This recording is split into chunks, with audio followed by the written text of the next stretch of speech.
प्रभु श्री राम के अनन्य सेवक और कृपा पात्र महाबली श्री हनुमान जी को प्राप्त है 8 दिव्य सिद्धियां और 9 दिव्य निधियां। अब जानते हैं वे 8 अद्भुत सिद्धियां। अनेमा, बहुत छोटा हो जाना। हनुमान जी ने इस सिद्धि का प्रयोग लंका का निरीक्षण करते समय किया। महिमा, बहुत बड़ा हो जाना। सूर्य को निगलने के लिए हनुमान जी ने विराट रूप धारण किया था। गरिमा, बहुत भारी हो जाना। महाभारत काल में महाबली भीम का घमंड तोड़ने के लिए हनुमान जी इतने भारी हो गए कि भीम उनकी पूंछ तक नहीं हिला सके। लघिमा, बहुत हल्का बन जाना। हनुमान जी इस सिद्धि से हवा में उड़ने में सक्षम हुए। प्राप्ति, जो चाहो तुरंत पा लेना। पशु पक्षियों से बात करना। माता सीता की खोज में हनुमान जी ने पशु पक्षियों से संवाद किया। प्राकाम्य, मन चाहा रूप लेना। दीर्घ काल तक युवा रह पाना। किसी भी लोक में जा सकना। हनुमान जी पाताल लोक तक गए और अहिरावण से प्रभु श्री राम और लक्ष्मण जी को मुक्त कराया। ईशित्व, सब पर प्रभाव और प्रकृति पर नियंत्रण।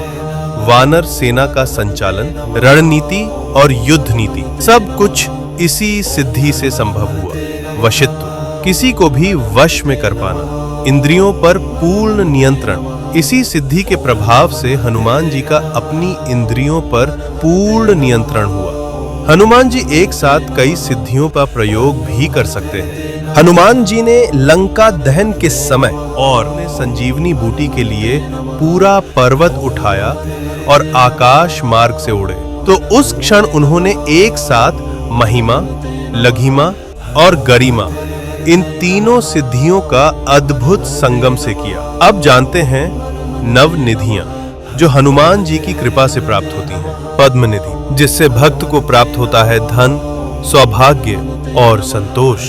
महापद्म निधि, जिससे भक्त को प्राप्त होता है स्थायित्व और दीर्घकालिक सफलता। शंख निधि, जिससे भक्त को प्राप्त होती है कीर्ति, यश और विजय। मकर निधि, जिससे भक्त को प्राप्त होते हैं आंतरिक रत्न और आकर्षण। कच्छप निधि, जिससे भक्त को प्राप्त होता है धैर्य और आत्मबल। कुंदा निधि, जिससे भक्त को प्राप्त होती है शांति और पवित्रता। नील निधि, जिससे भक्त को प्राप्त होती है तेजस्विता और दिव्य आभा।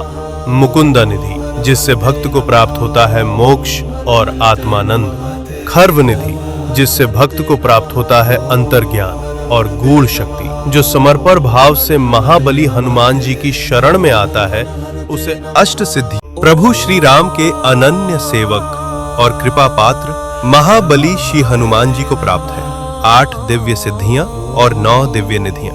अब जानते हैं वे 8 अद्भुत सिद्धियां। अनेमा, बहुत छोटा हो जाना। हनुमान जी ने इस सिद्धि का प्रयोग लंका का निरीक्षण करते समय किया। महिमा, बहुत बड़ा हो जाना।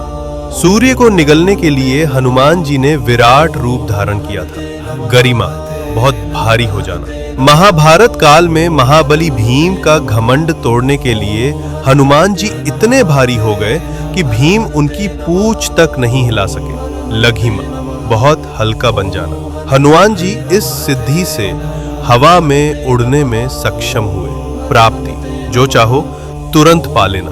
पशु पक्षियों से बात करना। माता सीता की खोज में हनुमान जी ने पशु पक्षियों से संवाद किया। प्राकाम्य, मन चाहा रूप लेना। दीर्घ काल तक युवा रह पाना। किसी भी लोक में जा सकना। हनुमान जी पाताल लोक तक गए और अहिरावण से प्रभु श्री राम और लक्ष्मण जी को मुक्त कराया। ईशित्व, सब पर प्रभाव और प्रकृति पर नियंत्रण। वानर सेना का संचालन, रणनीति और युद्ध नीति, सब कुछ इसी सिद्धि से संभव हुआ। वशित्व, किसी को भी वश में कर पाना। इंद्रियों पर पूर्ण नियंत्रण, इसी सिद्धि के प्रभाव से हनुमान जी का अपनी इंद्रियों पर पूर्ण नियंत्रण हुआ।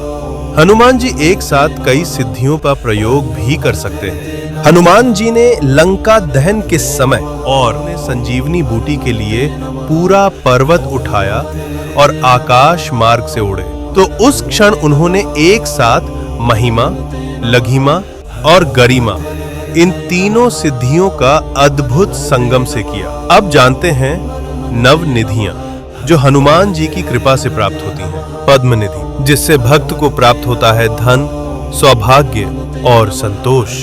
महापद्म निधि, जिससे भक्त को प्राप्त होता है स्थायित्व और दीर्घकालिक सफलता।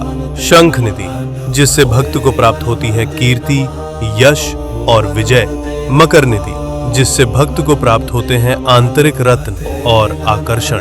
कच्छप निधि, जिससे भक्त को प्राप्त होता है धैर्य और आत्मबल। कुंदा निधि, जिससे भक्त को प्राप्त होती है शांति और पवित्रता। नील निधि, जिससे भक्त को प्राप्त होती है तेजस्विता और दिव्य आभा।